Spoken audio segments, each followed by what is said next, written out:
What's happening, party people? Go ahead and give me a thumbs up, like. I appreciate your support.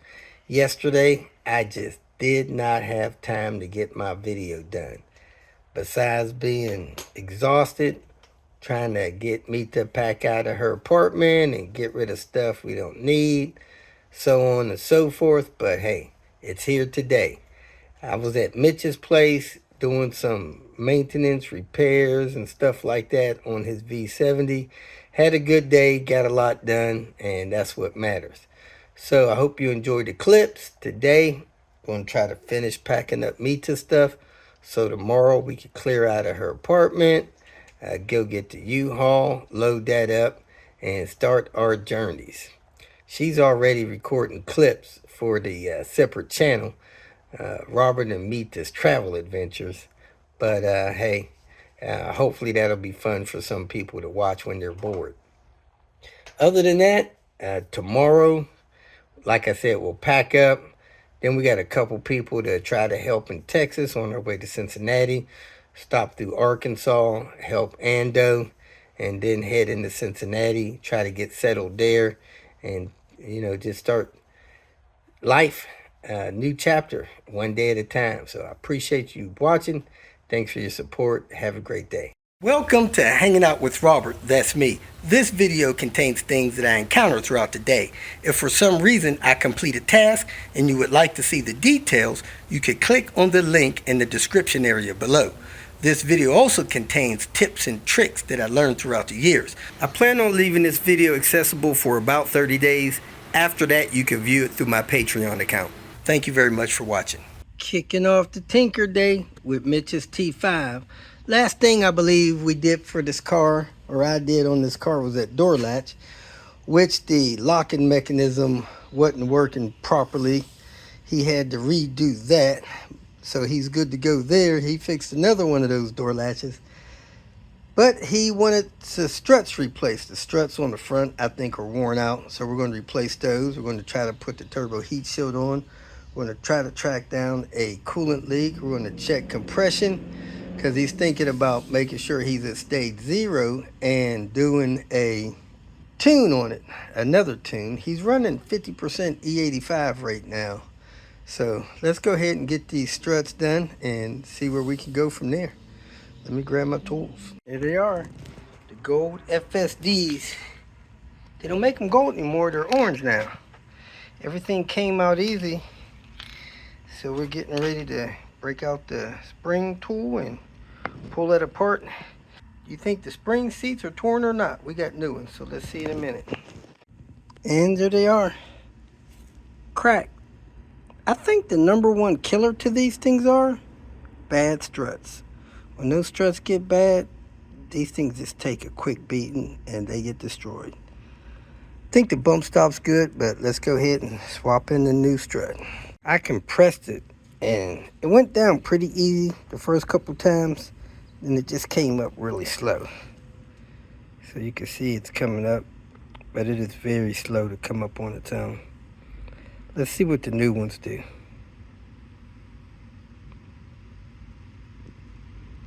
So if it was hard to push that thing down, but man, that thing came up really quick. At least that first couple of inches. But yeah, it came up in, man, less than half the time. There it is, brand new strut installed. I got that torqued down. I got these strut knuckle bolts torqued down. I stowed these. This was actually loose. Up, it's still loose a little bit. Pop those in place properly. Now that's secure properly there. Secure properly there. Plugged in. Ready to put the wheel back on. On the other side, we're going to do the transmission drain and fill. I'm going to try to tighten that up a little bit there because that's a little loose. That not being up properly, it was causing that to rub. So, alright. Hopefully that won't rub no more on this tire. It has pegs on it. Sometimes those pegs do rub at full lock, and that's the evidence. Go ahead and put this tire back on. Come over here on this side. this ABS wire isn't secured in there either. I don't know if that popped out or if it wasn't put in, but I put this axle in not long ago, so I don't know why I didn't notice that and put that back. It has a little bit of stress on it. Not sure why, maybe because of the way the angle is on these struts. But let me go ahead and pull this strut, store that back. I'm gonna change the oil while I'm down here since it's easier to do that with this strut out of the way. And let's go from there. We got the strut out of the way. Now I'm gonna clean off those bolts so that I could take the oil out of the transmission. It looks like it's got some dirt on it. So I'm gonna see if the seal is leaking on the other side of this axle input seal over here. Why is it? Doesn't have a drop on it, but it has residue that's coming from somewhere. Let me brush that bolt off so I don't grab a lot of dirt coming out of there and pull that drain bolt. I'm gonna pull the service bolt first to see if the fluid level is up to there. I think it was. I think I seen it when I did the axle. Let's check that. So fluid is in that hole for sure. I pulled the plug. The car's tilted back a little bit, and that's about how much it's come out of there. Not a lot, but it's more than I expected. So let me go ahead and pull the lower drain bolt and drain it out. Then take the stuff off of the reverse switch up there and service it through the reverse switch. Much easier. Well, it looks like the BCS was laying down here on the shift cables. So I think I'm gonna move them out of the way. And I'm gonna check the shift cables while I'm down here to see if the bushings are worn out on them. This one actually looks a little wet for some reason. Looks like at one time somebody had a short shifter kit installed on this and it was removed. And I need to take that plug out. I'm gonna spray it first with brake parts cleaner. Take that out and service it through there. So let me go ahead and check this stuff out. Got that washed down. Man, that thing came clean.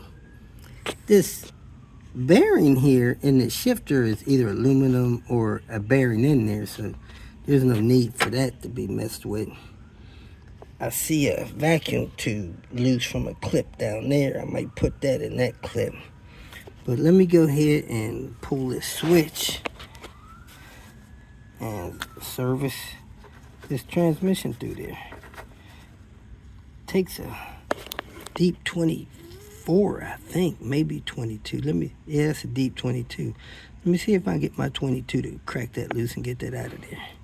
Ouch, my socket didn't get down on there right, and this thing was super tight, and it cracked the switch. So I hope his reverse light still work. I'm gonna straighten that out, maybe put some epoxy on that. Really don't need it, but hopefully that's not damaged to where it's gonna mess up his reverse lights. That's easy to check. If so, I'll get him another one. Let me go ahead and get my funnel, get some fluid in there. Got my funnel cleaned out, stuck in the hole. Let's go ahead and pour some red line in there. Red Line's gear oil, full synthetic. Empirante Sintereque. GL4 high performance. I don't know if it has a weight on there. Okay, 7580. I think the Volvo stuff is actually 8090, but hey, I mean, gear oil, man, as long as you get the gear oil in there, you're doing good. You could put engine oil in there. You can put almost anything in the gearbox, but you know, synchros, you want to protect those. And I've seen a 50-50 mix of water and gear oil in one car. You can ask Dan about that. Now, I think this transmission already has this red line in here, and it's like the normal color of oil. Different between, you know, some of the gear oil and your engine oil is engine oil has additives in there that affect the combustion of the engine. It has additives in there to help an engine run good, and gear oil has stuff in there that helps gears stay quiet and not make a bunch of noise. So gear oil is better. Let me put the pan under there so when it fills up, I don't start pouring oil on the ground. I'm pretty sure it'll take a whole bottle, so we're going to dump this first bottle in here. And then we're going to watch while we pour the second bottle in here. Think like the automatic transmission, where if you pour it too fast, it starts running out of the funnel on the ground. The gear just drop that in there. See if we got any coming out of the hole. Nope. And I can see the hole there. So once I pour it all the way in, I'm gonna put about 2 or 3 more ounces in there because of the way the car is sitting. Make sure it's full. Right as the second bottle was almost finished, it started coming out of that hole. So I think I had about 1 ounce left. So I'm gonna open up that third bottle and put 2 more ounces in there, and that should be good to go. Now let me say this. Now I know my transmission has lash in it. I drove this car, he complained about a little bit of lash. And I think you feel lash like you're in gear, say second gear, you're cruising along at 15 miles an hour, maybe 20, and you come off the gas suddenly and on the gas mildly, and you feel the car jerk. You can feel sometime a lash in there, and you may not feel it in all gears. You may feel it more in first and second, and may not feel it at all in third or fourth or fifth, but that lash could be wear caused by certain fluids. Like right now, I think Valvoline 7590 in mine.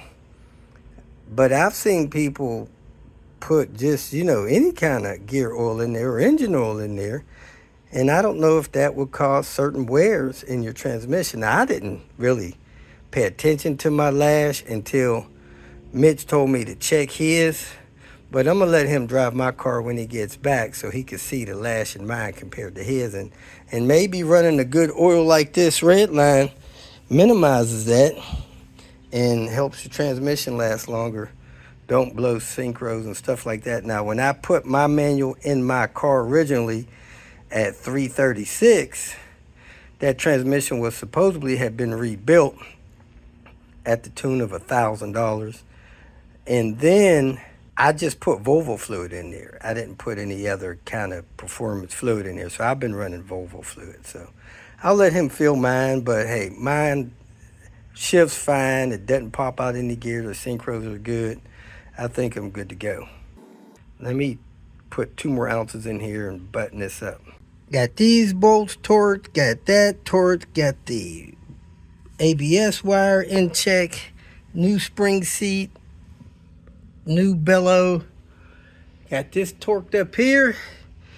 Got the transmission fill hole bolt torqued. Got the transmission drain hole bolt torqued.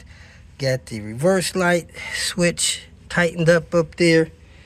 We are ready to go. I'm going to turn the key on and put this thing in reverse. It may already be in reverse. See if my reverse lights work. Probably should have done that before I hooked everything up, but it'd probably been the same result. I have to replace the switch if it doesn't. The car is in reverse. Let me see if I can find the key to turn the key on. Where'd I put the key at? Got the ignition on, car in reverse, and we got reverse lights. Yes, I didn't destroy the switch. All right. Let's put this wheel on, put this thing down, take a lunch break. Next thing I want to do when I get back is a compression test. So let me go out to my car, see if I can find a compression tester, and if not, see if they'll rent me one from AutoZone or somewhere. I got the wheels on. I guess I'll let the car down since I got everything in place to let it down. Then I'll close this hood and go see if I can find a compression tester and take these spring compressors back. I'm looking for coolant seepage. It's losing coolant and it's consuming oil. Oil's more than likely just old valve stem seals.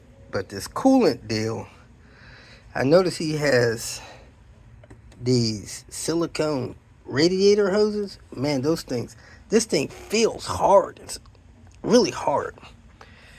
That could be a source. And as you see there, you got some coolant gathering there. So that's losing coolant right there. I don't see any leaking on this. I didn't pick the bottle up. Let me pick the bottle up real quick. Nothing on the bottom of that bottle. You know, there's a lot of people like silicone hoses. I've had experience with people just driving down the road and their hose just split open, these silicone hoses. So I don't really like them. I know there's probably some brands that are better than others. It's a danger to me. Now, I look down here and I see, I don't know if that's wetness or condensation down here. Wish I had me a pointer. But that hose right, can't get it to come in focus. Let's see if I zoom in a little more. That hose right there seems moist. Also,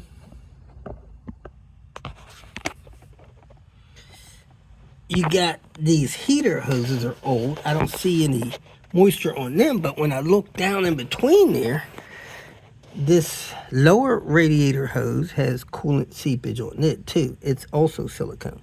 And then on the hose under it, I see coolant, but it may be dripping off of that. Now, I don't know when this dripping happens, if it happens when it's fully heated up, driving down the interstate or what, but that is a little seepage. I'm gonna put the car up on ramps and check this supply hose for the turbo.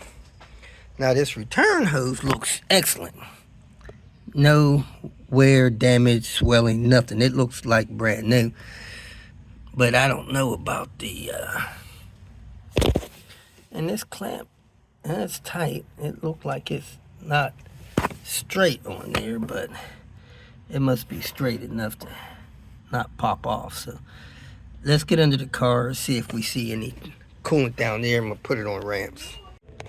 That turbo supply hose looks really good. I wouldn't bother that. That looks dry. I don't think that's leaking. I don't see anywhere else coolant might be escaping. We'll check the heater core here in a few seconds. I'm going to do a compression test. Got the plugs pulled. I forgot to let the car die of starvation. This bar, stabilizing bar, stops you from getting to these fuses, so I unplugged the coil and pulled the fuel pump relay. So we're going to see what the compression is.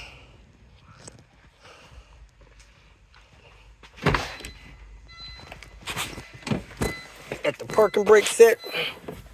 Take the car out of gear. Watt.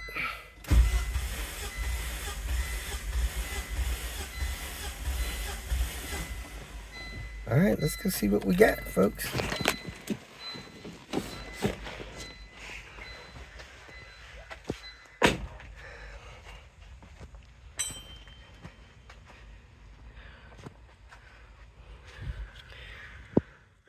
$150, $148, probably because I didn't starve it of fuel. So we're going to check his compression gauge, see what it reads, wherever it is. So that gauge is reading 50 psi low. And on cylinder 2, we got 143-ish. So let's go ahead and check the other 3 cylinders.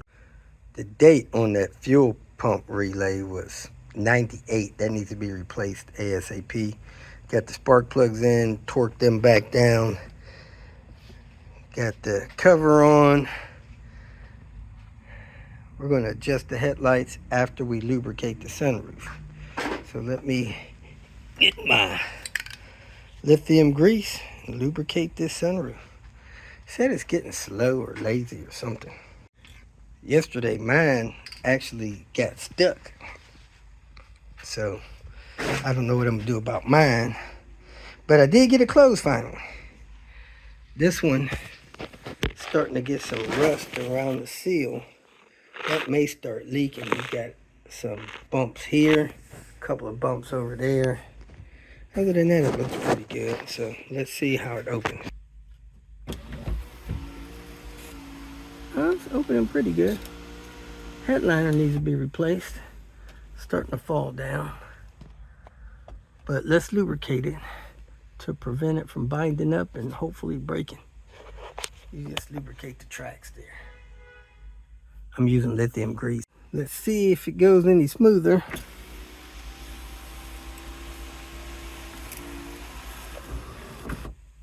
Oh, sounds good.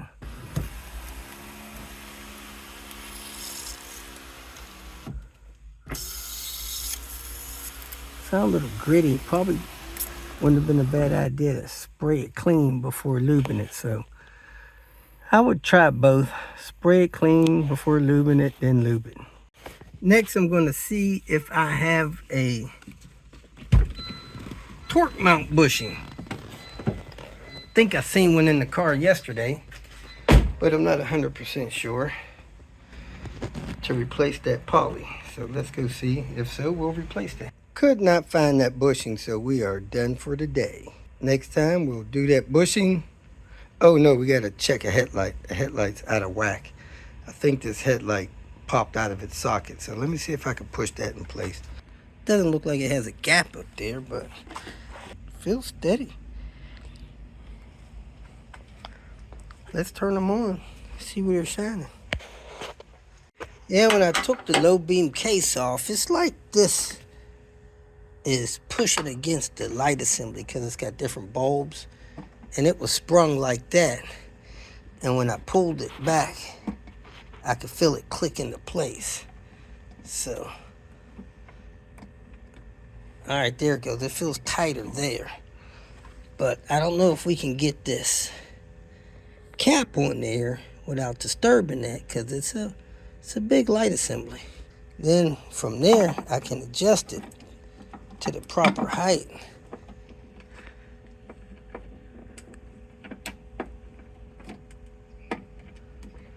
See it coming up. Looks like that one on the driver's side is up a little bit too. You got these bulbs in here? Yeah. That they really don't let this sit in there. I think this is pushing on it. Don't worry about it. Well, I mean, it's right now, but I don't know if you could get the cap on right without it pushing on it. All right, it got on there. Oh, yeah. See if anything feels different. Oh, it should. Tell them my name, tell them my telephone number. They'll look at it and they'll see they gave you the wrong pizza. I don't know what else to do. Right. Had dinner. Time to clean up my tools, pack up my car. And you know what? I'm going to replace the spark plugs in Panther because that's overdue. Let me find my headlight and get that done. That's it for now. Hope you have a great day, great start of the week, and do like I'm trying to do. Stay out of trouble. Have a great day.